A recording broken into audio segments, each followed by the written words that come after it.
It's time for the best coverage of the top stories in sports. The Sports Wrap with Jason Page starts now. Yes, it does, and great to have you with us on this Tuesday edition of the show. Thank you, Chad Erickson. A lot to do over the next 60 minutes. Kurt Helin of Pro Basketball Talk at NBCSports.com. We'll swing by the program. We'll get some thoughts with him on the story we'll be discussing right now. That is the decision by Dan Hurley to return to the University of Connecticut. That announced yesterday. There'll be a press conference, I believe, on Thursday. Dom Amore of the Hartford Courant joins us here, covers the UConn Huskies. I was joking with him off the air. Boy, that was an exciting 6 days, right? Yeah, it was Dan Hurley's world, and we were all living in it. Yeah, it certainly was. What did this ultimately come down to as far as, you could tell from your reporting and who you've talked to? Well, I think what it comes down to is he just didn't want to leave UConn and take this job. I think I think you could think if he was truly 50-50 about it, then why go? I mean, why you don't go coach the Lakers if you're 50-50, right? And to be honest, Jason, if I knew on the first day, if I knew on Thursday what the Lakers offer actually was, I would have said, what's he waiting for? Why does he just turn it down? I mean, if it was really $100 million, you'd think, okay, what's he waiting for? Just take it and go. But what they were offering him is really, it's more than what he will get at UConn, but not much more. So to me, I don't remember what the going rate was for coaches in the 90s, but I guarantee you Rick Pitino didn't leave Kentucky for the equivalent. Yeah. I mean, so yeah, I just don't think it wasn't the right fit at the right time anyway. We knew that. And you know what? The money wasn't right as far as I'm concerned. But here's the key, and you just kind of said it, right fit, right time. Yeah. And I was texting with my source, who's kind of close to the situation, and he agreed with what I said when I said, we're going to be going through this every year now the next few years. Yeah. I mean, this is it now. So I mean, I just wonder from a recruiting standpoint, from the standpoint of the hierarchy at UConn, how you sort of look at this situation. I mean, they could go and do a new contract for him, which everybody thought should get done. It doesn't really matter because he could walk away from it next off season if the Knicks job or the Celtics job opens up. I wrote it this morning, and it was a point I think a lot of us missed. Even if people were saying, well, why didn't they get the UConn get the thing done? You could sign him to a contract on Monday, and if the Lakers called on Tuesday, the only difference would be the buyout, right? Yeah. I mean, if you signed a new contract and the buyout was $5 million instead of $2 million, but the Lakers are offering $100 million, what's the difference? So, you're going to go through this every year. It's not as big a deal, though, as it used to be, because you're generally putting teams together for 1 year anyway. I mean, he's into one and done recruits from high school and prep school, and he's into transfers. So, it doesn't have the repercussions that it would have had 7 or 8 years ago before the portal was open. But you can't make this kind of move in June. Then you're killing players when you do that. So that's the one thing. I mean, if you recruit a bunch of kids, transfers, whatever, and you tell them on May 1st you're going to the NBA, they've got time to move on. The school's got time to get a new coach. There's time to get other kids to come in. But you do it in June and you kind of maroon all these kids. The school's got to name probably an interim coach. It's killing them. So, yeah, you're going to go through this every year. But for UConn's sake, I hope you're not going through it in June, because that's the wrong time. That's the wrong template for this kind of thing. Did the geography really matter in this? I know we talked about the money that the Lakers offered. It sounds like what you're saying is the geography may not have mattered as much if the offer had been what a lot of people thought it should have been. Well, I think the first thing I would say is if his wife Andrea is really dead set against living on the West Coast, then why did he even go there? So she was either on board with this more than we think, or it was strictly a bargaining thing, right? So why would you even go if she didn't? If she was dead set, she's not leaving the East Coast. Well, then you don't even go out there.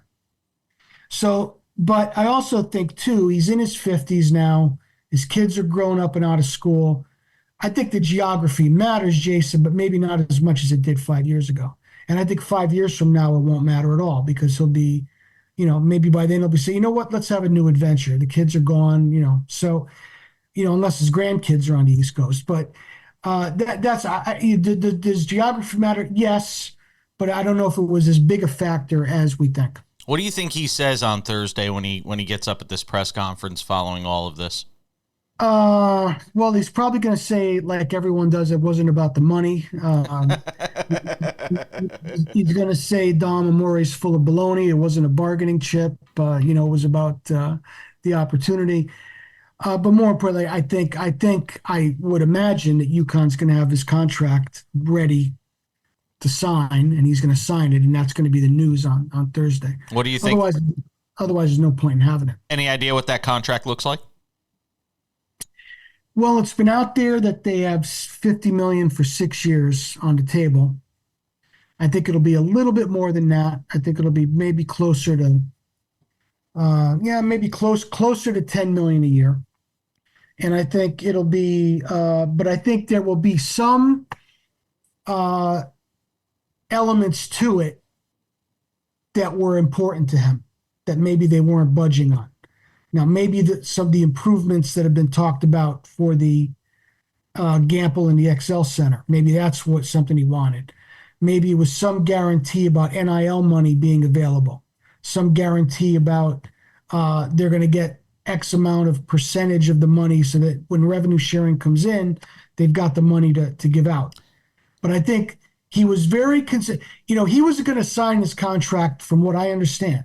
Mm-hmm. And everything changed 2 weeks ago after that revenue sharing and the lawsuit settlement and all of that. So I think he was, there's something he was looking for that he wasn't getting, and the process was stalled, and that's what he intimated to us last week on Wednesday. And then 12 hours later, this whole thing is unleashed. So there's something he wanted that he got.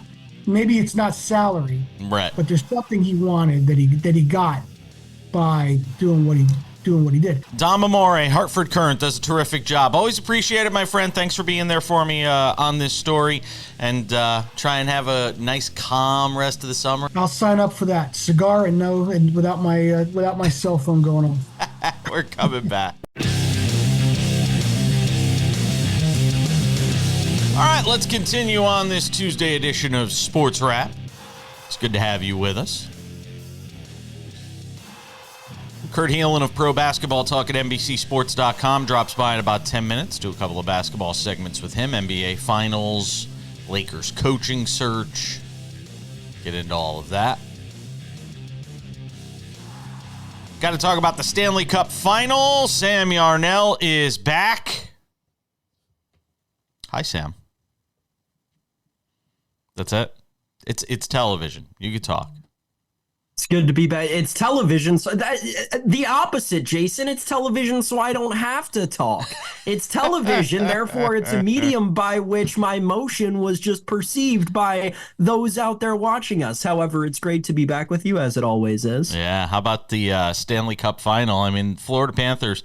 Can I say something? Can I plead total ignorance? I shouldn't admit this as a television sports host, but anybody who knows, if you really follow this show, if you really know who Jason Page is, you know that I am not a hockey aficionado. I'm not living and dying with every puck drop during the regular season. Yeah, I can talk about it and I can get by, but I don't fake it. I'm not, I give you what I got, and that's what I do. And we bring on guests who are far smarter than me to answer the important questions. I didn't know the Florida Panthers never won a Stanley Cup. Did not know that. I thought they had won one, because it feels like they're always in a position, and it feels like for the last several years they've been in a position in the post. See, you have a look of shock on your face, but you're more of a hockey guy than I am. So you would obviously know this. Yeah. Maybe I confused them with the Tampa Bay Lightning. That's less than 35 years old. Okay, 35 years old isn't that? That's not, Well, Colorado Avalanche are less than 35 years old. That's true. The Vegas Golden Knights are less than 35 years old as well. Yeah. So I mean, look, here's the reality. Looking at this series so far through the first two games, and I watched a lot of last night's game before I went off to the bowling alley to watch my friend bowl. I mean, Edmonton's had its opportunities, hasn't been able to cash in. Because you can rely on three things in this world: death, taxes, and Sam Bennett getting a stupid penalty at some point in one of these Stanley Cup games. It seems like it's happening virtually every game, as Dennis Bernstein alluded to on the show yesterday. But, I mean, you go and look at the shots on net. I mean, Edmonton, and this is a good offense, and Florida has just shut it down.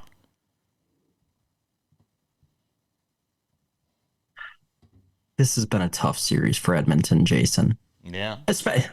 Game 2 in the micro sense, right? You get out to the 1-goal lead. Florida comes back, mountainous offense. They score 4 unanswered. Even with the goal you scored, things started to look right with Edmonton. You had McDavid on the assist, and that has been what has powered that offense in so many ways this year. I mean, obviously the guy had 100 assists during the regular season, but this Florida team is so overpowering.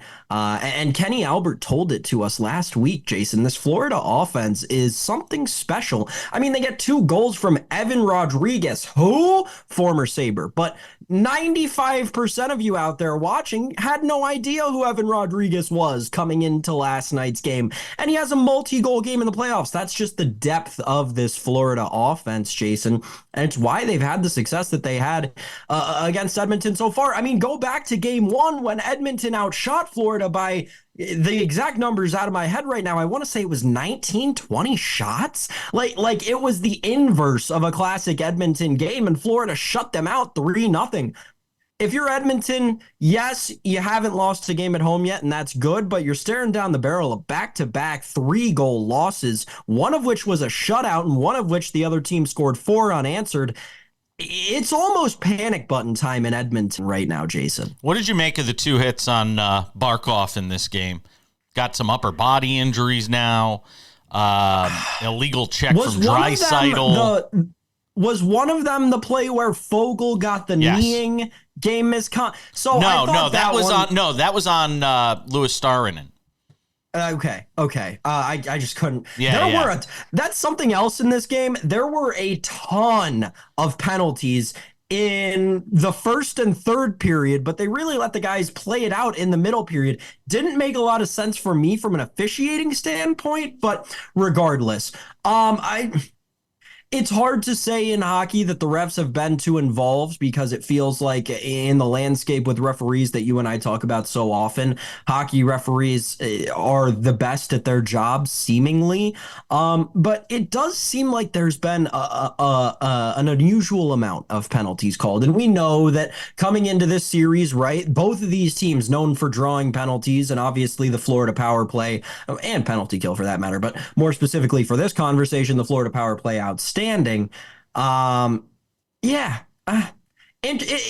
it's been quite the narrative that I did not see developing coming in, especially through a Stanley Cup playoffs where we saw officiating be so strong throughout. But I feel like it has kind of crept its way into this conversation as, man, I mean, you're looking, I know the game misconduct throws things a little out of whack, but you're looking at 57 minutes of penalties last night in that game. It's unusual in playoff hockey. It's unusual in playoff hockey for it to sort of get that out of hand, because usually you watch fighting throughout the entire regular season, and then you get to the playoffs and that all calms down. So nobody wants to get tossed. Nobody wants to potentially put its team in a position to lose a game. On the Draisaitl hit, on Barkov after the game, Paul Maurice was asked about his feelings on the hit. He said, "This isn't the Oprah Winfrey show. My feelings don't matter." He went all the way back to Oprah. I guess he's showing his age. I mean, note to Paul: Oprah hasn't been on for a long time. There's an entire generation that has missed out on the Oprah Winfrey Show. All right, Game 3 Thursday night. You know Edmonton's going to come out flying. They are favorite, -134. The Panthers at +112. 5.5 the total. What do you think? I'd probably look more specific. If I had to pick a side, gun to my head, I'm going Florida and I'm laying that number. But I would go over in this game. I think we're finally going to get an over in this series. I know goalie Bob has played great through the whole playoffs, but he's now the favorite, I believe, to win the Conn Smythe. I think that he'll lapse a little bit here, and, Stuart Skinner let in 4 goals last game and 3 the game before that. So let's go over. I like the over. Bobrovsky, -160 to win the Conn Smythe. Yeah. We're coming back with Kurt Helin of Pro Basketball Talk at NBCSports.com as this Tuesday edition of Sports Wrap continues.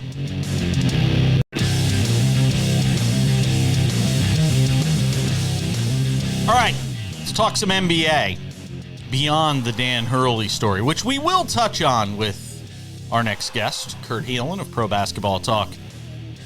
Kurt Helin of Pro Basketball Talk at NBCSports.com drops by the show. Getting ready for Game 3 of the NBA Finals. I mean, look, am I being unfair to say that it feels like it's on Kyrie Irving through the first 2 games? I mean, he has been just dreadful. And, the lack of panic after Game 1 from him when he's at the post-game podium and he's holding a basketball and he's just, got to settle in and all this. And I expected a better Game 2, and then we got basically the same Game 2 that we got in Game 1. I think he had like 1 or 2 points in the entire third quarter. Yeah. Give me some thoughts. I mean, how much of this 0-2 deficit and the way that it's happened is on Kyrie Irving? Look, a chunk of it. It's not just him. It's everybody basically who's not Doncic. They're not moving the ball. They're not getting into the paint and then finding the Derek Jones Jr. in the corner. There's only a handful of dunks in Game 2 and like none in Game 1. Boston has done a great job of taking away what Dallas wants to do, but that means Kyrie and Luka have to score. Like they have to make them double team them. Luka did. Luka was fantastic and eventually wore down. Kyrie's got to be better. And the thing is, part of it is, let's credit Boston's defense. They're so deep with good defenders. They can leave Drew Holiday or Derek White, like all defensive level players, on him and still have somebody great on Luka and bring help. But that's like going back to Brooklyn, I think 12 losses in a row and a whole lot of games where he struggles in Boston. And as much as he wants to say and act mature, I've matured through this and I've done this, at some point, like that place clearly is bothering him and he's going to have to overcome it if they're going to bounce back in the series. And I think we'll get a better sense of it in Game 3. He's going to be at home. Some of that pressure's off. If he really rebounds, then it does feel like the crowd gets to him. Yeah, it certainly does. I have a hard time believing that for a guy that's as experienced, been in as many big moments as him, that just simply that period of time that he spent in Boston is so much up here that it prevents him from being the player that everybody kind of knows him to be. What would be most discouraging for me, if I'm a Mavericks fan, and I want to get your thoughts on this, is, and Jason Tatum had a decent stat line in Game 2, but he and Jaylen Brown in Game 2 weren't even that big when you consider all the overall game, and obviously Drew Holiday was great. I mean, it feels like Boston's played well, but I still wonder if they've even played their best. I know Game 1 was crazy with Porzingis going off in the first half, and the place was going nuts. But it felt like in Game 2, that game was there to be had. First off, I don't think you can overestimate how loud it is for Porzingis in that building. Like I was there for Games 1 and 2, and it's even when he comes out for warm-ups, it's crazy. Like the place goes nuts to watch him warm up. Like they are so high on him right now. And I think that I both think you're right, and I think Dallas missed their window in Game 2. That game was the game Boston. There's always one game where they just shoot like cow fertilizer, right? Like they just shot horribly in game 2. And they still won. They shot 25% or whatever it is from 3. They were 5 of 27 above the break on threes, and they still got the win. And that's when you're Dallas, that's the game you can't let get away. Boston is so good. They're not just good, like we haven't seen their highest highs, Jason. Their floor, because of the depth of talent, is so high that their bad games are still pretty good, and it's hard to beat them. And that's kind of where Dallas is. Dallas had a bad game at the same time, and their floor is lower. And I'm starting to understand a little bit more about Boston, watching them in this postseason, and then especially in the first 2 games of this series, is sometimes it almost feels like, much like Denver, when Denver was playing its best, it's Denver against Denver. It feels like it's Boston against Boston when you're watching them, and we grade them so harshly because of the depth of talent on that team. It almost feels like I'm starting to come around to the idea that, man, maybe we were just judging them too harshly, that this really is a special group.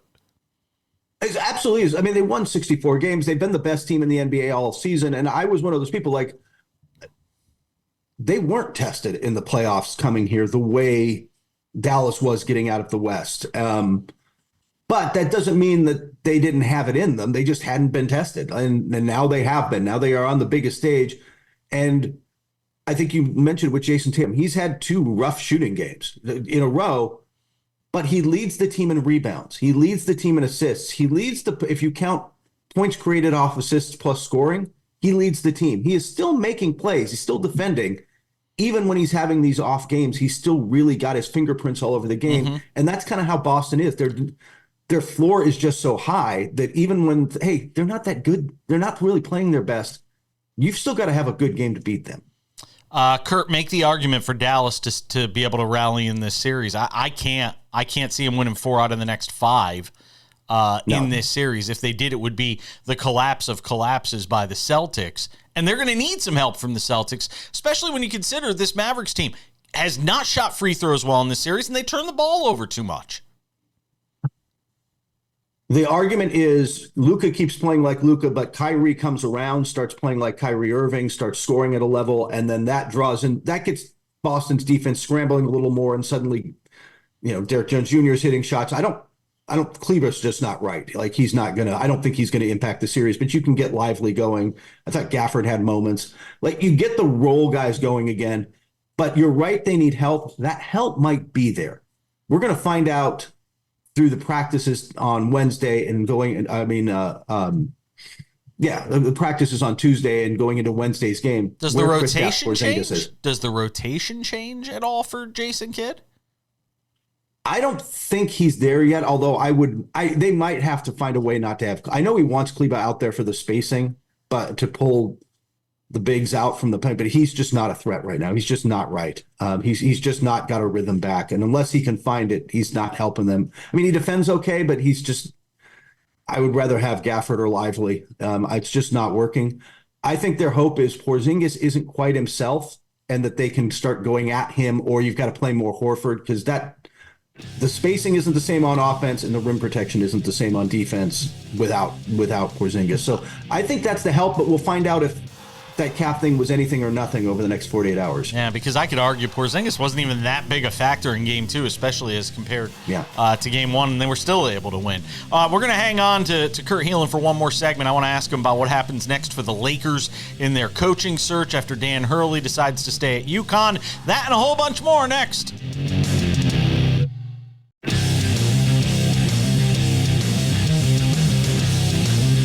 All right, let's continue the conversation on the NBA. We talked NBA Finals with Kurt Helin of Pro Basketball Talk at NBCSports.com. Look at him. He's even wearing the NBC Sports. He even got rocking the polo today. In no way is that just because, like, everything else I've been wearing to games in the last few days and everything's at the dry cleaners right now. Fair enough. I saw that sweat. Now, can I share the picture you sent me?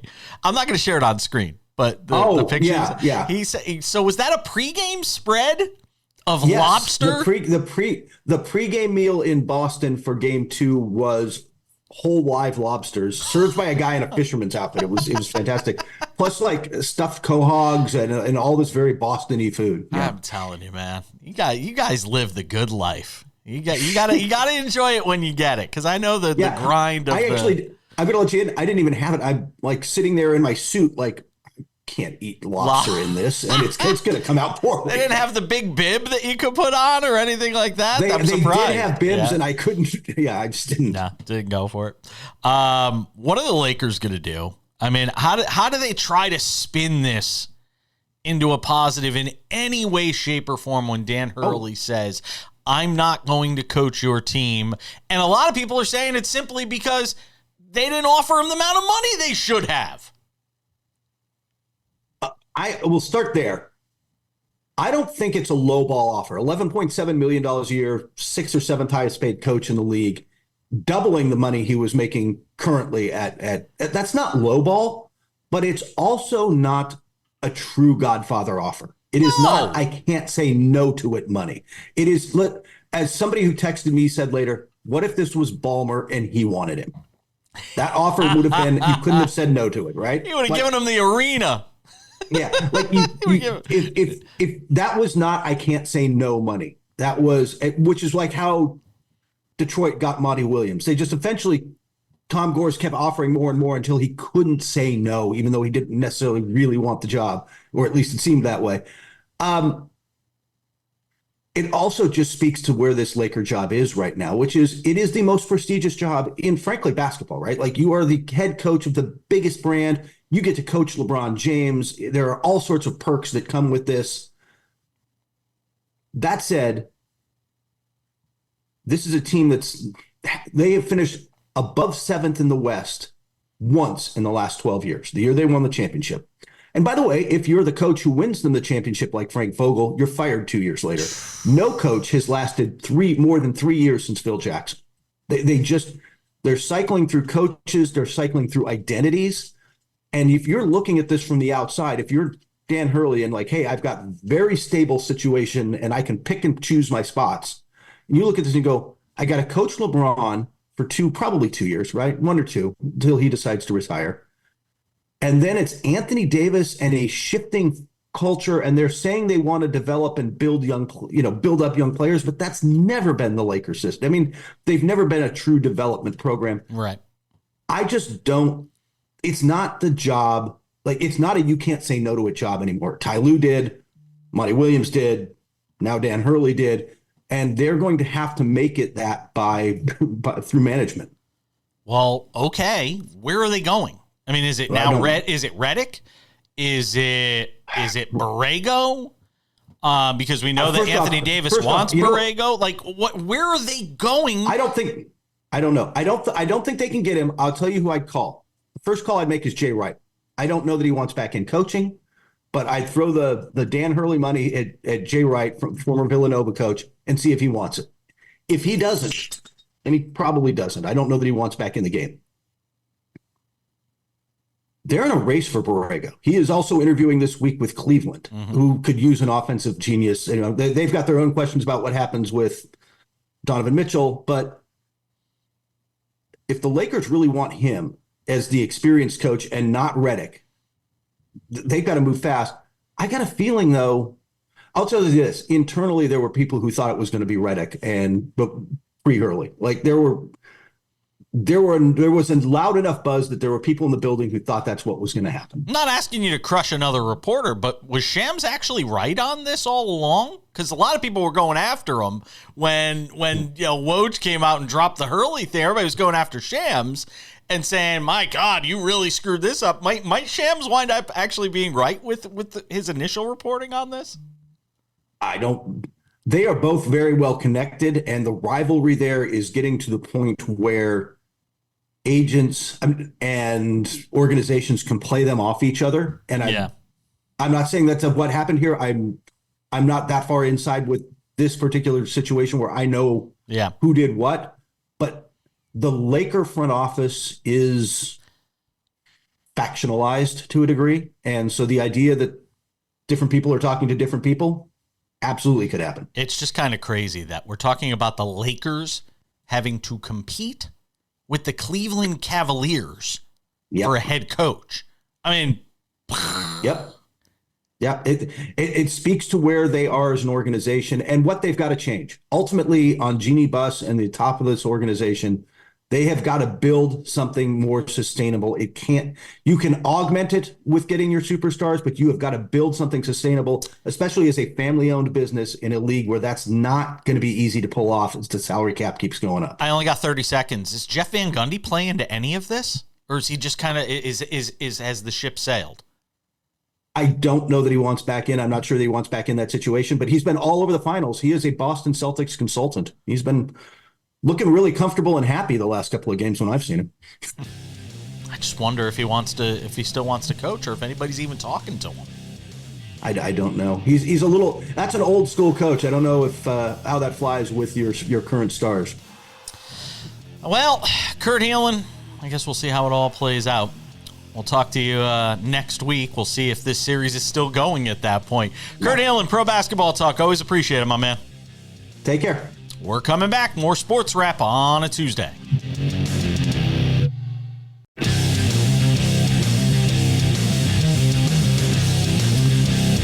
All right, we keep things moving on this Tuesday edition of the show.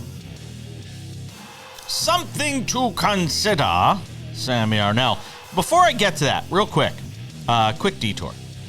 On Wednesday night, we will be doing something very cool for the first time. We are going to be doing a Sports Wrap live edition on X for the NBA Finals. Game 3. We'll have various guests joining us throughout, and we'll be reacting in real time and taking your questions. There'll be a cute little fancy chat box, and we'll go through everything going on in the NBA Finals. We can even talk about some live betting opportunities and things like that. Sammy Arnell is going to drop by for a time that is yet to be determined, apparently. Robert Lital of Black Sports Online is going to hang out with us. Eric Pincus from Bleacher Report is going to hang out with us, as well as some other guests. So, X, Game 3, Wednesday night, from tip-off to final horn, special edition of Sports Wrap Live on X. And again, follow me at the back page, and you'll see more information on that. All right, something to consider, Sam Yarnell. Rory McIlroy has not won a major in 10 years. I saw that last night, and I went, oh, yeah, wow. It has been 10 years since Rory McIlroy won his 4th major and basically had everybody adopting him as the heir apparent to Tiger and potentially a guy that could challenge Jack Nicklaus's major mark. And here we are 10 years later. And for all the accolades and all the wins, because he's won all over the world, Rory hasn't been able to win another major in 10 years? It's staggering until you really think about it. It's kind of crazy. It is, Jason. I think that it speaks to the difficulty of major golf, right? As much as it should speak to, Rory's struggles over the last decade, of which there have been many, and let's not, sugarcoat that at all. He's gone through, struggles on and off the course. But I think that statistic to me speaks more to the greatness of guys like Scottie Scheffler and John Rahm and these guys and Brooks Koepka and these guys who have won multiple majors in that last decade. And it's not like Rory's. You don't want to say that he's the candle that flamed out in a second. But all of his major wins came in a 3-year stretch, Jason. And like you said, it's been 10 years since the last one. That's not to say that Rory is not a great golfer and will go down as one of the all-time greats, especially with his off-the-course work with the whole PGA Live thing. I just think that there's a realistic sense that we all need to develop that Rory McIlroy got over the hill in his career very early on, and he's been just very slowly declining ever since. Jack Nicklaus still says, and I'm interested to get your thoughts on this. You might have to ponder it for a second, but that's okay. It's TV. You could just make faces, apparently, and that's sufficient. Yeah, say it like that. There you go. Jack Nicklaus said still his best is still better than anybody else. Do you agree with that? Is his best still better than anybody else? Because I'm not sure I do. I'm not sure I agree with that. As milk toast and vanilla as Scotty Scheffler is, when Scotty Scheffler is at his best, nobody's beating him. See, so I think I agree with Jack Nicklaus, and I would say to the Scotty thing, because it's got 5 wins before the U.S. Open.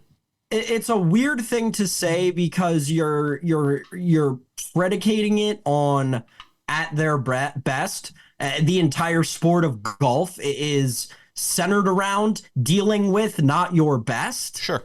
But at their best, yeah, I'd probably take Rory over Scotty just because Rory's putting is inherently better. And historically over time it has been. Right at his best, at Scotty's best, his putting is above average to good. At Rory's best, everything is great. So at Rory's best, Rory hits the ball farther than Scotty too. But like Scotty's best is so much closer to Scotty's normal than Rory's best is. Yeah. Rory hasn't played his best golf in a decade. Took you a little while. So yeah. Took you a little while to get the train into the station, but you got it there, yeah. When Rory does play his best golf, he probably is better than anyone on the planet. But he hasn't played his best golf since the Obama administration. You circled the runway for a little while, but you landed that plane. That was very well done. By the way, we're going to do odds on the U.S. Open tomorrow. We're going to talk about all your betting opportunities. Cam Rogers from Believe is going to stop by, and we'll talk with him. And we're going to let him and Sam just go toe to toe. And I'm just gonna sit back like this and watch the two youngsters go at it. Listen, hey, Jason, Cam's a smart guy. I have a feeling we'll be tailing each other on a lot of these plays. That is possible. Scotty Scheffler, by the way. I mean, it's staggering. Free money. But he's plus 300. Go bet it. I would recommend it all the way down to 2-1. I bet it at 450 when he was leading the Memorial. I bet it at 4-1 when he was still in the lead at the Memorial. And then he won the Memorial and they dropped it to 3-1, and I'll probably bet it again. That's a staggering number for a U.S. Open. You, the viewers, know, not a huge Scotty Scheffler guy. No. It's the smart. You want free money, bet on Scotty Scheffler to win. Wyndham Clark, by the way, already complaining about the greens at Pinehurst, and we haven't even gotten to, Wednesday yet. Saying they're already borderline. It's going to be a story to watch over the next couple of days. We're coming back. Odds and ends right around the corner on this Tuesday Sports Wrap.